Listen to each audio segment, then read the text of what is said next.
Well, hello and welcome to another episode of What You Doing, the business podcast, where we talk about challenging the status quo. And we have been overwhelmed and genuinely really thankful by all the feedback that we've had from you, our audience. Keep the questions coming. This is really all about helping you to step out of your comfort zone, understand the barriers that you've got in your business, and really through ourselves and our guests, share some of our experience, which hopefully can help you to learn and move forward with what you're doing. We are absolutely thrilled today, Frank and I, to be joined. Gillian, thank you so much for giving us some of your time in your incredible schedule. So we're joined today by Gillian Docherty OBE. Welcome, Gillian. Delighted to be here. Yes, and Gillian, you currently hold 3 roles. Oh yes, just the 3. Just 3, and some charity stuff as well. And some charity stuff, of course. Fantastic. So tell us a wee bit about these principal 3 roles that you currently hold, and then we'll go into a wee bit more of the background of what got you to these roles. Sure. So I guess the big day job is I'm Chief Commercial Officer at the University of Strathclyde. Amazing. And that really involves supporting the university on its commercial journey. So a lot of my team and the team that I'm part of are the professional services arm. So it includes a lot of the income generation activity of the university, from student recruitment and alumni management through to marketing. Our campus services directorate, which includes sport and catering and accommodation, and then the support we provide to our faculties and academics around research, knowledge exchange, legal teams, and then our innovation and industry engagement team, which is all about entrepreneurship, Strathclyde Inspire, which is our flagship entrepreneurship programme, investment activity, spin-outs, commercialisation. So it's all of those things. So that's the main job. And then and how many students? 14,000? Yeah. So Strathclyde community as a whole is around 30,000. So about 4,500 staff and just under 25,000 students. Amazing. Wow. So it's huge. It's like a town. It really. is. It is. Yeah. It is. Yeah. So that's the main job. And then I've also got 2 other kind of key roles where I'm president of the Glasgow Chamber of Commerce until January. So I've been supporting the Chamber in its work for many years, and I got the opportunity to join their board and then to become deputy president. And for the last almost 2 years, I've been president, and that's championing and supporting Glasgow's businesses, which I'm really, really passionate about. Absolutely. So that's one thing. And then just over a year ago, I picked up a role as chair of Codebase. So Codebase traditionally had the largest European tech incubator in Edinburgh. But more recently, they've won a number of contracts supporting the growth of entrepreneurs and entrepreneurial tech businesses, including the Tech Scaler Award from the Scottish Government, which is their big flagship programme to help develop technology businesses and help them scale, predominantly around scaling. So those are the 3 roles, and where I can help, I'm also trustee of a charity in Bothwell, a community interest company or charity. Really supporting the future of Bothwell and its community. So fantastic. Excellent. Absolutely amazing. Gillian, you and I met about 7-8 years ago. Yeah. You were leading the data lab at that time. Yep. But you guys go back much further. Probably too wrong to remember, Frank? Yeah. You don't need to admit to the years, but just give us a wee bit of the paths and how they crossed. Well, I think so. So Gillian, you were obviously running IBM at the time, and that's very generous. It wasn't quite. I don't know. Scotland, IBM. in Scotland, and effectively, when I joined NetApp, we used to sell a product. It was a NetApp product, but IBM OEM'd it, and so we used to work together, all the sales teams and stuff together to sort of promote this product, and that's kind of where we met. That's right. And I met like all the IBM team and the NetApp guys all got together on that as well. So it was good times because Gillian, we were all pretty successful at the time in different ways. Yeah. So You had quite an amazing journey, though, over a long time at IBM. That's right, yeah. So I was with IBM 22 years. Yeah. A long time. So joined... Started as a tea woman. And cleaned their floors.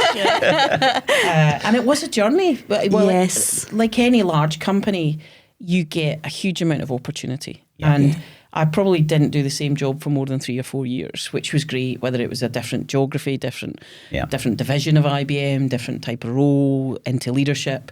And it was huge, the Spangle Valley place and whatever. And IBM were, they're a massive organisation, but then they were pretty much the market leader. Yeah, when and you think back at at its that. height, I think globally, about 400,000 employees. Yeah. Wow. And It was market, one of the largest tech companies, IBM and Microsoft vied often for the world's largest kind of tech company at the time. So it was certainly a journey from a wee girl from View Park who got a job with this company through the milk round, as it was back in the day. Yep. And I thought I was going to Greenock, and then they said I had to be in Portsmouth.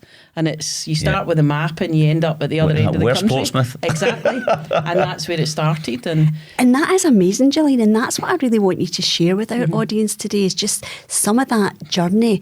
Because I think back, and we talked a wee bit about this, so we still talk about this, we look back, and I'm going to give the game away and say in the early 90s, and you think of what we were looking at with tech and innovation, and we live in a totally different world now. Absolutely. So mobile phones weren't What I think. pervasive. Email via mainframes. Yeah, absolutely. That's right. My first job at IBM, I had a green screen. That was it. It was attached to a mainframe. There was no portable devices. No, I remember getting a pager, and I did have a modem that screeched and hollered as it connected to the internet. And was extraordinarily slow. But we've come to think 30 plus years. Yes. The pace of change has been incredible. What's even more incredible is today's the slowest day there will ever be. Indeed. Because tomorrow's faster and the day after's faster. Absolutely. And where's it going? Exciting. So you went in, you were in various roles, as you said there, Gillian, for 3 or 4 years, growing all the time, constantly stepping out your comfort zone, I'm assuming, to go into these new roles and just continue to grow as that pace and innovation continued to scale. And then you bravely, after 22 years, said, I'm going to step away from everything I know.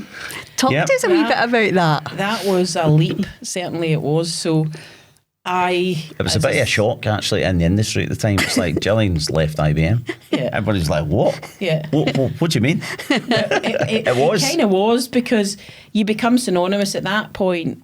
I had ran different business units in Scotland. So I'd ran the hardware business where we worked together, Frank, the software business, and then all the client-facing execs. So you get to, it's a big industry, but it's a small industry in another way, because we all know each other. Yeah, exactly. I knew, the head of Dell and the head of Cisco and the head of NetApp and the head of Microsoft, and we kind of worked together, despite being competitors sometimes. The importance of the tech industry and skills was very important. So I remember getting onto some skills boards with colleagues from other technology companies. And at the heart of it, we wanted Scotland to be a great place. We wanted there to be opportunity for our young people. And that's what it was all about. So you leave your competitive hat at the door and you get round the table and you work together. For the common good. That's right. And guess what? At some point, you're going to be working together anyway on something or with each other. It's just how... And you're right, we had to kind of take your hat off a bit and say, look, let's grow the business in Scotland, whatever way it's going to grow, and be competitive, obviously, but if we can collaborate and work together, then do that. Because the other challenge, and we all had this, was, and I spent 8 years in London, 4 years in Portsmouth, but I always wanted to come home, so I came back to Edinburgh, then went to London, then came home, and we all went through are you coming back to London? And you're thinking, I want to live in Scotland. I want Scotland to be a vibrant place. So it was all about how do we enable that. So it was great. So leaving IBM was, I think, a bit of a shock, probably to me as much as everyone else. And I remember it. And what'd your husband say? What are you doing? I was married at right. I was married at the time, sorry. I was married. he's very supportive because he's in a totally different industry, has his own business, which I'm his unpaid helper for. But that's Kind of like this. That's kind of like the role I've got now. I forgot my fifth job. Yeah, my fifth job is helping his outdoor electrical company. But I remember I was leading one of the units in IBM, and an email came in from a headhunter it was Christmas Eve, so I remember it precisely because it's year end for IBM. Yeah, that's right. Carnage, Carnage, you're working up until 4 in the morning. Just make sure everything's booked. All the deals are done, It's your got to be done. contracts are signed, and when you get software deals, that can book right up to Hogmanay, midnight. Yeah. Okay. And this email came in, I filed it away, didn't look at it, and then in the new year, when you recover after the Festivities. The festivities and the close. After the New Year game. I looked at this email and I drafted a response. So it was for this CEO of this new innovation centre called the Data Lab. And it was a start-up mindset, experience in starting things up, building teams from scratch, a whole pile of things when I'm looking at it going, that's not me. You cut me in half, I'm, blue. Yeah, you're blue, yeah. And I've worked in a corporate for 22 years at that point. I don't think that's me. So I drafted this response to the exec search company saying, look, thanks very much for your interest. Yeah. I'm not sure it's me that you're looking for. And for some reason, I didn't send it. I put it in drafts. One of those sliding doors moments. And then, as you'll know in big companies, at that point, we got an edict from HQ in Armonk to say about coverage models and how the business should be set up in countries. And I'm like, that's not going to work in Scotland. Yeah. I've been there a few times. Fighting it is nigh on impossible. Absolutely. So despite a couple of pushes and saying, look, that's not going to work, we're going to have the majority of people not having enough client coverage to work on, and one person being really busy, it's not going to work. Yeah. And it was like, just implement it. So you swallow hard and you say, fine, that's what you do. I need to go and try and sell this now to the team. Exactly, yeah, you've been Which there. is really, and then I called up the exec search company. So this was a Friday afternoon, and I called up and said, look, I was about to send you an email saying thanks, but no thanks. The job was closing on the Monday. I said, but... This is the Friday? This was the Friday. Wow. I said... So it was just, I thought out of courtesy, because I hadn't responded, I would give you a call. She said, forget the job description, just tell me about you. So very good recruiter, shall we say, or exec search person. I said, what do you, she says, well, what do you do? What motivates you? What do you like about your role? Fantastic. And then I started to just talk about the work I'd done at IBM and running different business units and building teams. And she says, I'm not getting off the phone until you agree to apply for this job. Wow. And this was, she says, so a real sliding doors moment. Yeah, so you're going to have to stay on the phone for the weekend if you're not going to agree to apply. So at that point I said, okay. And I came off the phone thinking, I'm not quite sure what I've done there, but when you say you're going to do something, I'm one of these people that, well, I'll do it. I'll do it, yeah. And I still didn't know if I wanted it. I still didn't know if I could do it. But over the weekend, I wrote my first CV in 22 years. I know, that's hard. Yeah. I was the same. I was the same. It's like, even internally, when I moved into the global role, it was like, you need to send your CV. I'm going, hold on, I've been with the company for 11 years. Are you kidding? I said, I've not done a CV for 15 years. What do you mean? Yeah, I look, so I tick in the boxes. You just do it. So I remember going into my old CV, and it was in some version of Microsoft Word that just would not convert into anything.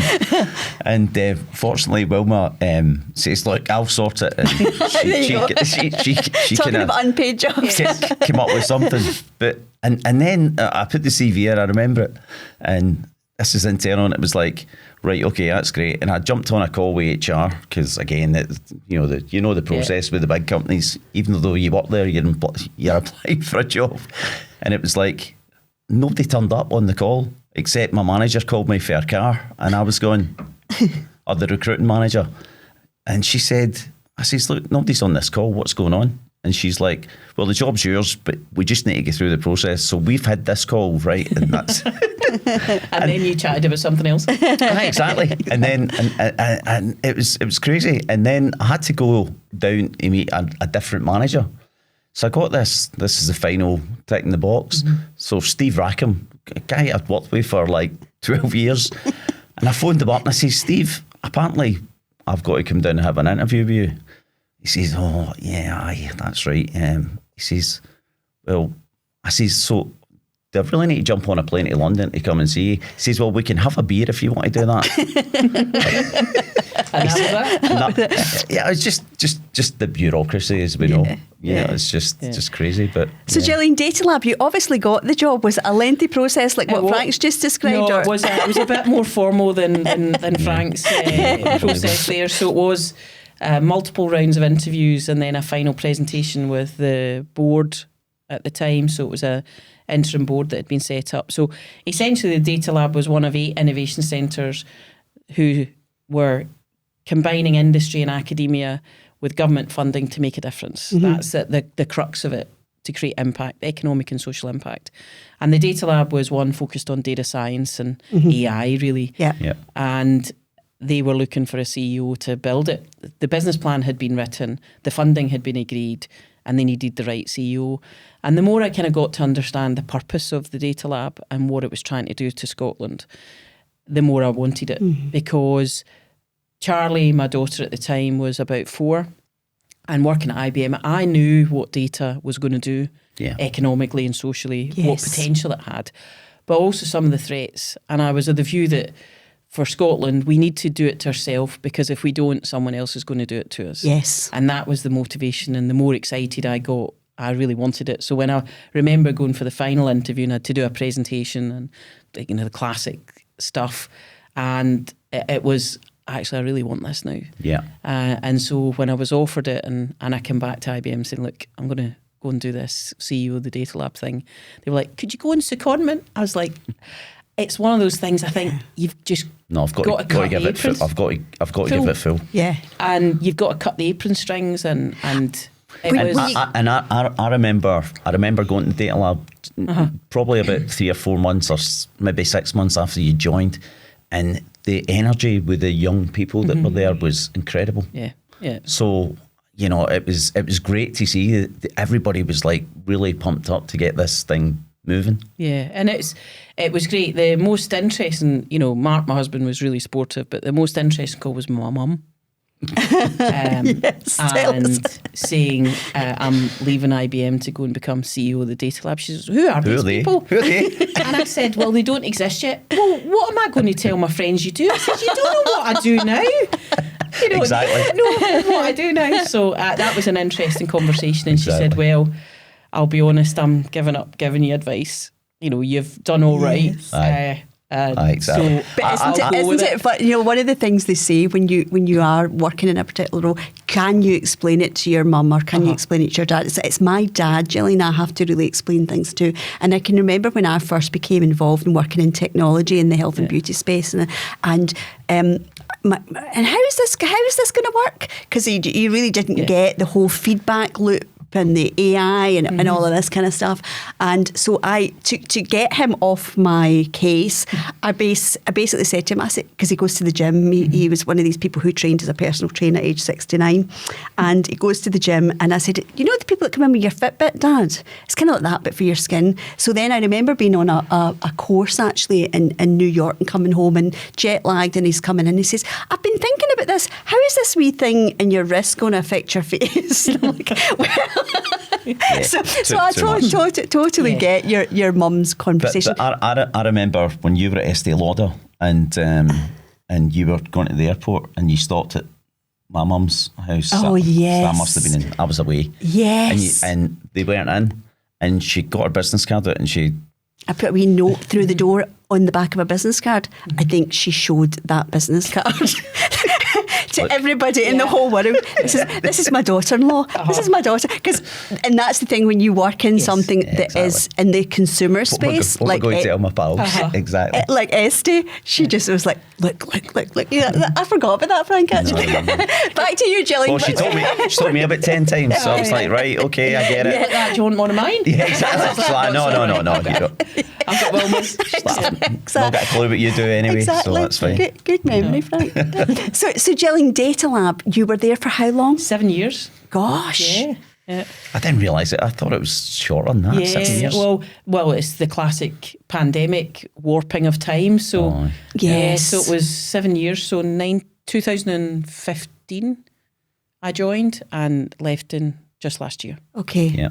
And greatest achievements in that? What did you? What was hard? What did you love? I mean, I loved so much of it. Yeah.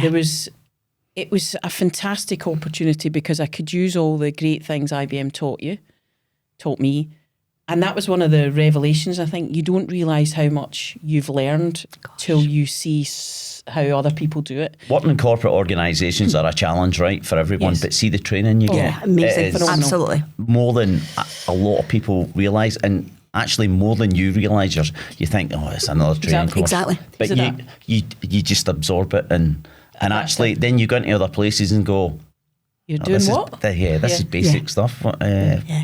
So I found that so it was both a combination of, I didn't realise that I'd learned all of this amazing stuff, and then B, I didn't have the shackles of some of the bigger company challenges that you have. Yes. So I had freedom to take the great stuff that I'd learned, not do the bad stuff that I'd also learned, and to enthuse a brand new team, build a new team behind a purpose that was so real and so important.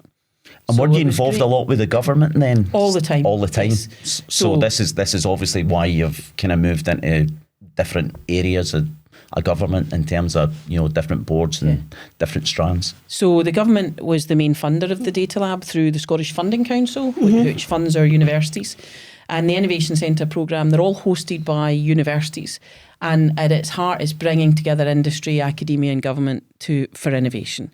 So I got to know universities a lot better, building relationships there.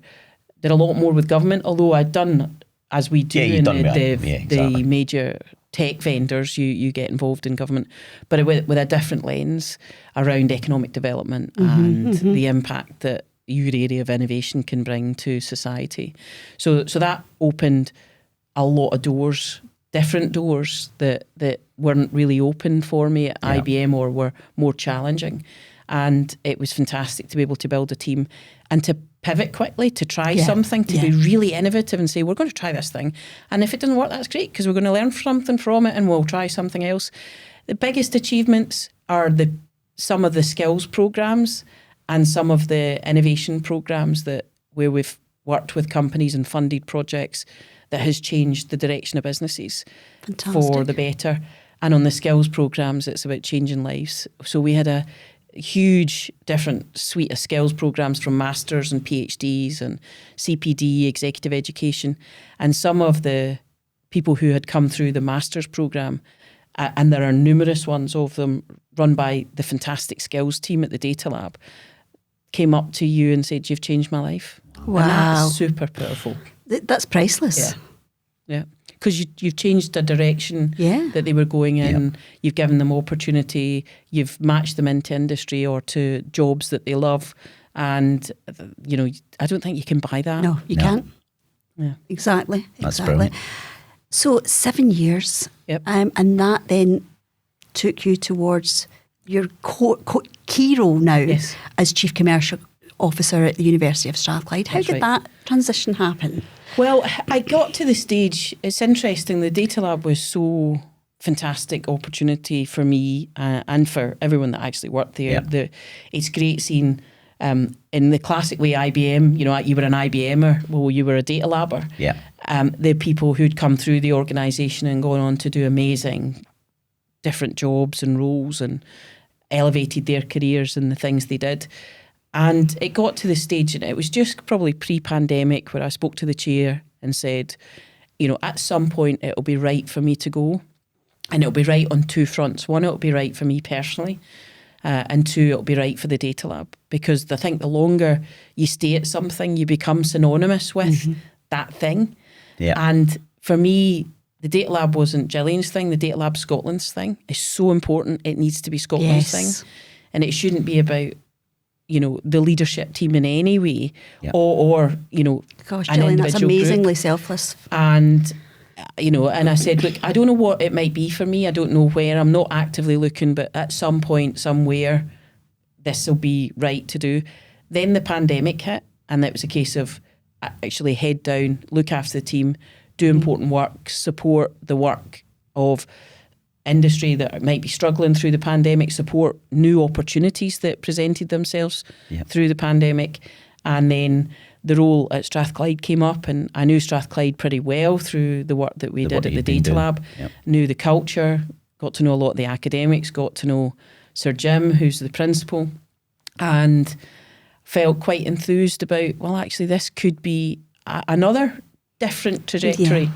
So it's I met a senior exec recently, and they were trying to piece together the moves I'd made and they were saying, that's quite an eclectic career of moves. And it's not a natural pathway, you know, a long time in a big corporate, then this CEO of this innovation thing, and now a senior executive role in a university. Yes, but it's really harnessing all of those skill sets like you talked about earlier, because I think it's like you said, Frank, when we're in big corporates, you know, we do get exposed to phenomenal training, phenomenal experiences as we grow businesses over time, and we don't, unless we actually take sort of lens and step back, or someone gives us some advice. I know that was my experience, particularly with people like Wilma Tucker, who would say to me, your skills are transferable. You know, you can, and I think what you've really been able to do, Gillian, is harness all of that into something that you're clearly, you know, the purpose and the passion for doing what's best for Scotland. You know, what you've just described with the Data Lab is phenomenal. And you know, now taking that forward into what you're doing for Strathclyde on a global, I mean, Strathclyde's phenomenal and on the global stage in which it sits. Massive. What a brilliant journey. And I need to cut you out for a second here, Frank. All right. Because I want to talk about it briefly from a female perspective. Because there's a lot of coverage at the moment, and it's something, you know, obviously women who sat in a boardroom with 15 men on multiple occasions. It's not something I ever really looked at as, you know, the contribution that we make as women in society at every level. But it's becoming more and more, you know, the data tells us that, you know, there's less investment in female. I read something the other day there, in fact it was from Professor Shaw at Strathclyde, talking about the declining and the already small numbers of females coming into STEM. And yet I see someone like you and how you've just described your journey. What would you advise? You know, if you've got a daughter, we've got sons, so we know. But if you, and I say that actually because one of the things I'm proudest of as a mother is when we have had conversations with our sons on, you know, women's place in business. They don't understand any of that stuff because they've only ever known a mum that went to work and a dad that supported the mum to go to work. So they don't understand some of what you know, is happening in our society and some of what the data says in terms of the gaps for women. What advice have you got for people using your experience? You know, have you felt restricted as a woman on that journey, or are you a bit like me where you've thought, you know, I just do what I do and I just get on with it? Exactly that. I've never really deeply philosophically thought about some of the context and areas. Been in the tech role, often, in fact, regularly, and mass majority of times, the only woman in the room. Absolutely. The only female voice in a group. And you become almost semi-immune to it, bizarrely, as I found it. It was like, well, it didn't... What was odd was when I became into a room full of women, and I remember one of the IBM courses was a female leadership course. So it was senior leaders that were just below the exec level. And we all commented at the start of that course how odd it was. We all felt uncomfortable because there was only women in the room. Only women. Bizarrely. Yeah, because we were all like, well, this is weird. And it was about finding your voice and, there was, you know, your elevator pitch and, you know, all of those things that I think they thought would help us. And it was a great course, don't get me wrong, but it was very interesting, the observation from all of us, how uncomfortable we felt. Because our comfort zone was not that. Absolutely. And you know, and certainly my view, and I've been asked to talk about this quite a lot through some work I've done over the last couple of years with people like Scottish Enterprise, talking about how do we thrive as women, and not by the largest stretch of the imagination am I a feminist. I love working with men, but I have learned over years of managing people that we do come with a different makeup. We do bring a different skill set. And I think it's just about how can we embrace and endorse that. But, you know, I think some of the opportunities for women now are greater than ever. Oh, it's fantastic. You know, there are role models that we've looked up to, I'm sure, over the years Yes. in business that you think, and that support, they've lent their hands backwards to open the door and to help has been great. That's given us opportunity, and we must do the same. 100%. What I'm hopeful of is your son's generation, and my daughter's a little bit younger, is I don't think it resonates with them as much.